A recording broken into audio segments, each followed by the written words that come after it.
Yang saya tangiskan adalah anak inilah nanti yang akan membisikkan ke telingaku sebelah kanan waktu aku sakaratul maut, la ilaha illallah. Itulah makna kalimatu haqqin 'alaiha nahya.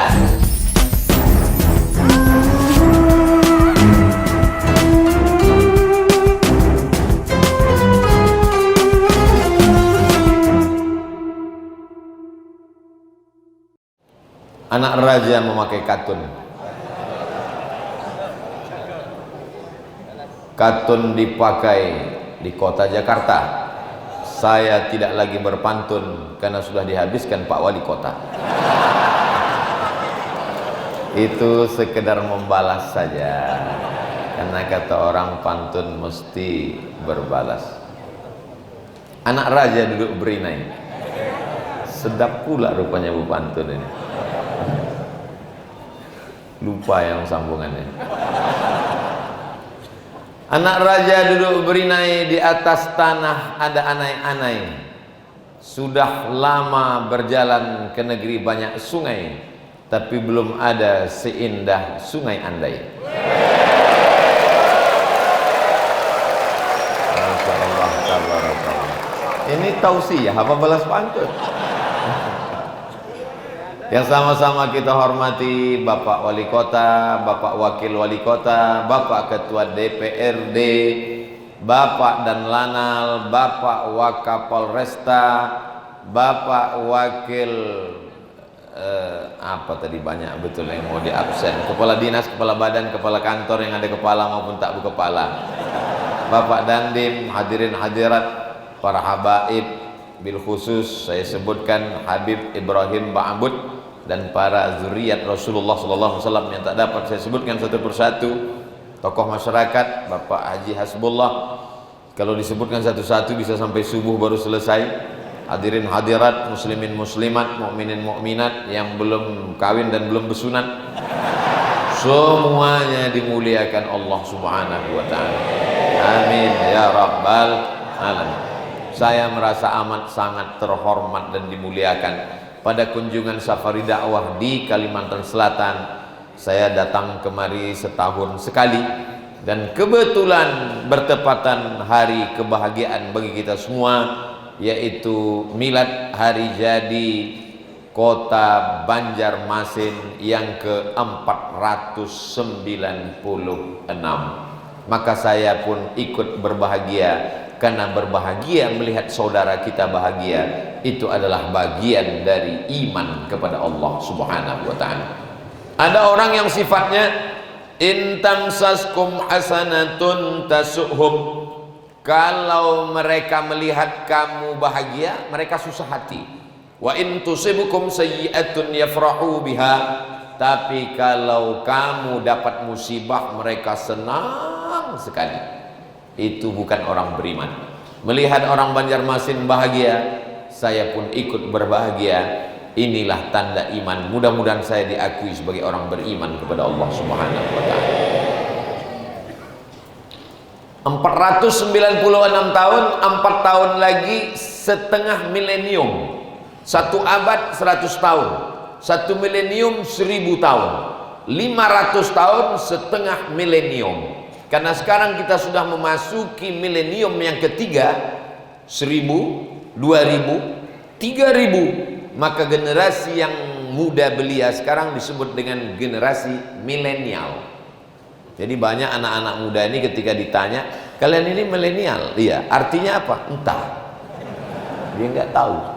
Milenial adalah generasi yang awal-awal tahun milenium yang ketiga, disitulah dia lahir, yang sekarang muda belia. Saya masuk di dalamnya. Saudaraku yang dimuliakan Allah Subhanahu wa taala, usia 496 tahun itu adalah usia kematangan. Tidak banyak kota-kota tua di Indonesia yang mencapai usia ini. Dari mana dasar penghitungannya? Saya ini termasuk orang yang penasaran. Ini sampai 496 itu, kalau Abdul Somad umurnya berapa lah sekarang tepat? 35 kata, ada yang bilang 17. Yang 17 itu Pak Haji Hasbullah. Beliau sekarang umur 70. Tadi beliau katakan ini ulang tahun 70, saya bilang tahun depan berarti 17. 71 di Bali. Dari mana cara menghitungnya kok bisa kota Banjarmasin 496?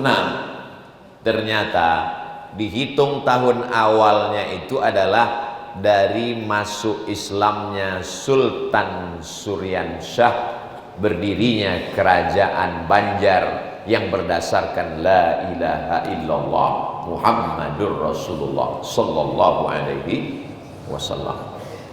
Ustaz rajin juga ya baca sejarah, tahu dari mana? Nanya ke Pak Wali. Selagi makan, ini ulang tahun yang keberapa Pak Wali? 496. 4 tahun lagi 500. Ya, dihitung tahun kapan? Sejak bersyahadatnya Sultan dan berdirinya Sultan Banjar yang bercirikan Islam Ahlus Sunnah wal Jamaah. Jadi amat sangat bersesuaian dengan ayat yang dibacakan oleh qari kita tadi, Ananda Muhammad Rizki Soleh.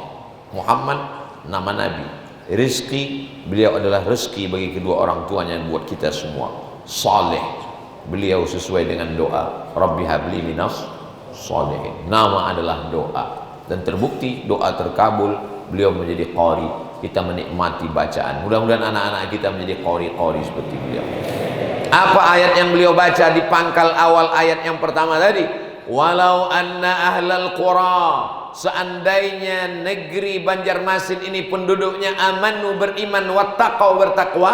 Syarat yang diminta Allah cuma 2 saja. Amanu beriman, wattaqau bertakwa. La fatahna alaihim barakatin, kami akan tumpah ruahkan barokah minas sama, dari langit, wal ard, dari bumi. Enaknya tausiah di Masjid Raudhah ini, begitu sebut minas sama langsung ada langit. Sebagai yang dimuliakan Allah Subhanahu wa taala. Di sini makbul doa. Kenapa? Dekat langit. Allah cuma minta 2 saja, tapi balasan dari Allah. Walau anna ahlal qura amanu, seandainya penduduk Banjarmasin itu beriman, wattaqau bertakwa, la fatahna alaihim barakat. Bukan barakah. Kalau barakah satu keberkahan, tapi Allah katakan barakatin, barokah minas sama, dari langit turun air hujan. Banjarmasin negeri, kalau bahasa kampung kami kata Pak Wali tadi adalah 1,000 rivers, 1000 sungai. Itu kalau kita naik pesawat, tadi saya naik pesawat dari Jakarta menuju airport, maka begitu dibuka mata nampak ke bawah memang laut, lalu kemudian sungai-sungai yang banyak sekali. Tapi karena tadi nggak tahu bahwa ini akan ada ungkapan ini, lupa menghitungnya waktu dari atas. Nanti pas mau pulang dihitung insyaallah.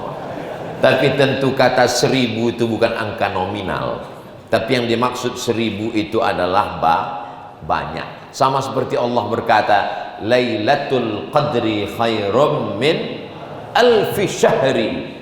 Makna 1000 di situ adalah banyak, bukan hanya sebatas 1000 bulan, karena angka tertinggi dalam bahasa Arab adalah alf. Makanya orang selalu mengatakan barakallahu laka alf barakah. Allah memberikan engkau 1000 berkah, bukan cuma 1000, maksudnya keberkahan yang amat sangat banyak. Sama seperti seorang suami berkata kepada istrinya, Adinda, 1000 tahun kau kan ku nanti. Mana mungkin 1000, 40 tahun aja batu. Maksud dia angka 1000 di situ bukan angka nominal, maksudnya forever, selamanya, sampai mati memisahkan kita. Bahkan lebih anak-anak muda sekarang kalau sudah merayu, bukan cuma orang dulu itu yang sampai mati memisahkan kita. Kalau orang sekarang til jannah beb, sampai ke surga. Begitu juga hendaknya kita, dari 1000 sungai di Banjarmasin sampai ke jannatin tajri min tahtihal anhar. mengalir. Syarat yang pertama adalah beriman.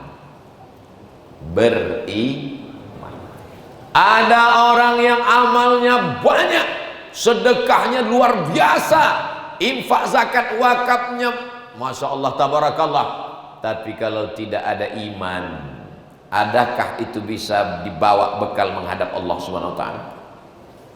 Tak bisa. Habita amaluhu la in asyrakta, kalau kau tidak beriman kata Allah, la yahbatanna amaluka, maka semua amalmu gugur.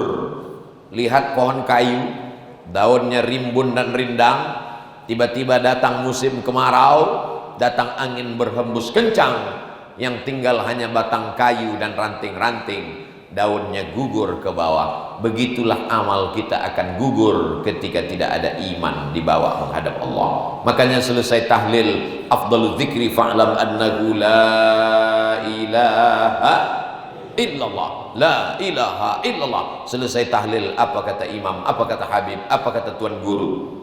La ilaha illallah Muhammadur Rasulullah sallallahu alaihi wasallam, kalimatu haqqin 'alaiha nahya wa 'alaiha namutu wa biha nub'atsu. Dengan itu kita hidup, dengan itu kita mati, dengan itu juga nanti kita akan dibangkitkan kepada mahsyar. 3. Dengan itu kita hidup. Makanya iman yang dibisikkan pertama kali ke telinga anak, asyhadu an la ilaha illallah. Itu yang masuk ke dalam tangkai jantungnya.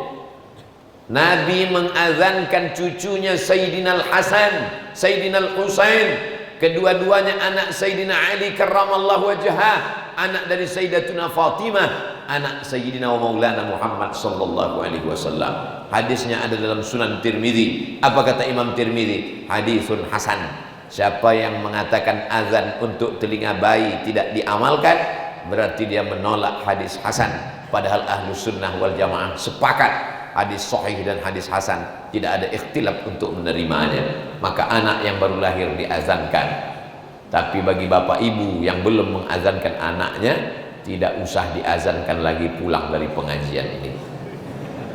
Pulang dari sini. Allahu Akbar, Allahu Akbar. Anaknya udah mau wisuda bulan depan. Sunnat, tidak wajib, tidak rukun, tidak syarat. Tapi bagi anak-anak muda, jangan sampai kalian tidak bisa azan. Bukan hanya untuk azan di masjid ketika waktu sholat tiba, tapi kalian nanti yang mengazankan anak kalian ketika baru lahir. Begitu anak saya lahir, saya pun datang ke rumah sakit. Terus waktu lahir anak Ustadz di mana? Saya sedang tablik akbar pengajian 1 Muharram. Jadi anak saya lahir 1 Muharram. Setiap 1 Muharram dia ulang tahun dan saya tidak ada di rumah karena saya tablik akbar.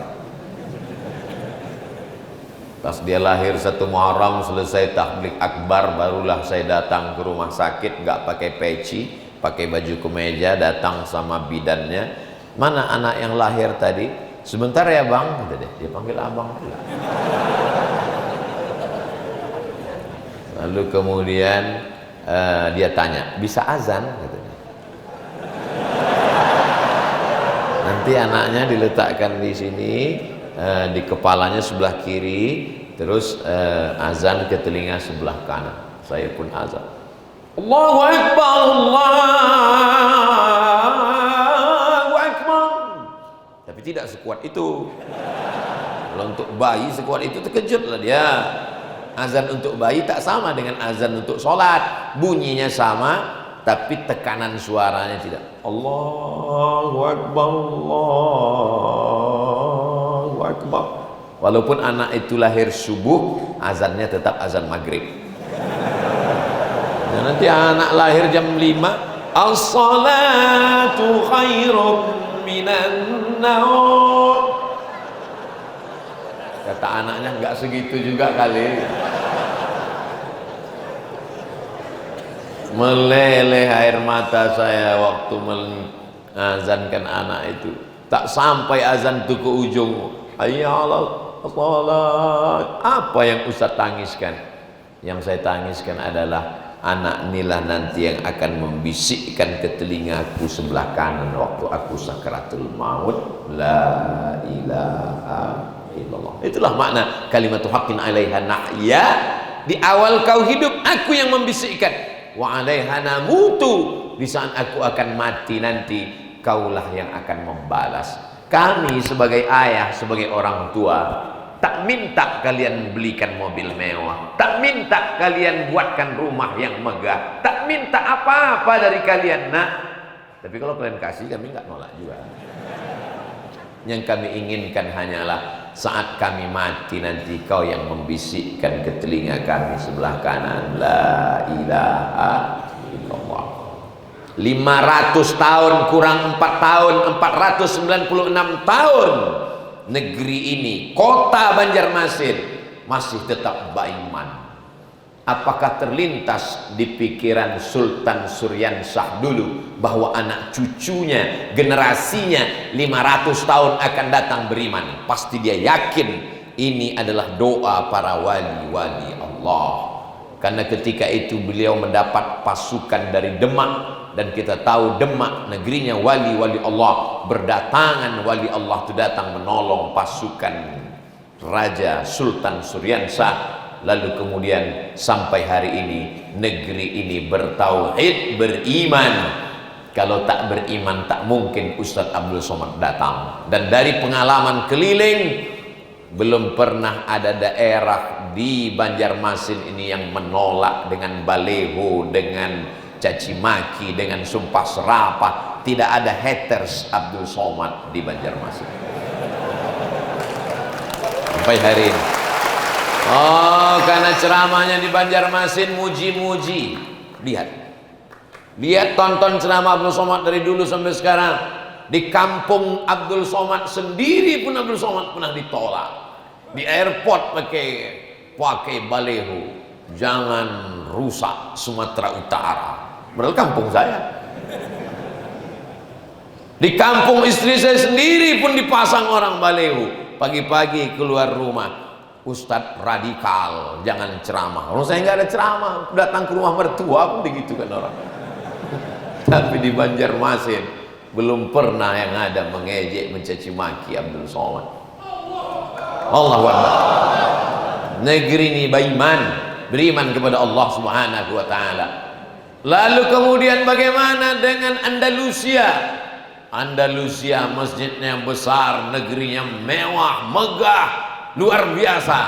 Tapi apa yang terjadi? Hari ini Andalusia tidak dibenarkan untuk sholat di masjid yang mereka bangun dengan tetes darah para syuhada. Masjid Al-Hamra. Ulama besar ahli tafsir, Imam Al-Qurtubi, tafsir Qurtubi berasal dari kota Cordova, Qurtubi. Kita mengkaji kitab yang dikaji oleh ulama Kalimantan Selatan, disebut dengan kitab Al-Hikam, ditulis oleh Imam Ibnu Atta As-Sakandari. Ibnu Atta'illah As-Sakandari dari Al-Askandariyah. Beliau berguru kepada Imam Abul Abbas Al-Mursi. Mursi berasal dari Mursia. Mursia. Qurtubi, Cordova. Al-Banjari, Banjar. Jadi ujung nama itu menunjukkan status daerah, dari asal mana ini orang berada. Syekh Yusuf Al-Makassari, Makassar. Syekh Nawawi Al-Bantani, Banten. Syekh Abul Abbas Al-Mursi, Mursia. Imam Al-Qurtubi, Cordova dan Mursia berasal dari Andalusia. Andalusia itu di mana, Ustaz? Kalau saya sebut Andalusia, orang bertanya-tanya. Tapi kalau saya sebut Real Madrid, Barcelona, oh tahu. Itulah dia Andalusia. Spanyol. Islam 700 tahun berkuasa. Tapi hari ini masjid-masjid menjadi museum, menjadi cagar budaya. Sampai akhirnya seorang anak muda datang melihat masjid yang begitu indah, tapi tak ada sholat. Malah tertulis forbidden for praying. Tidak boleh sholat. Tidak ada yang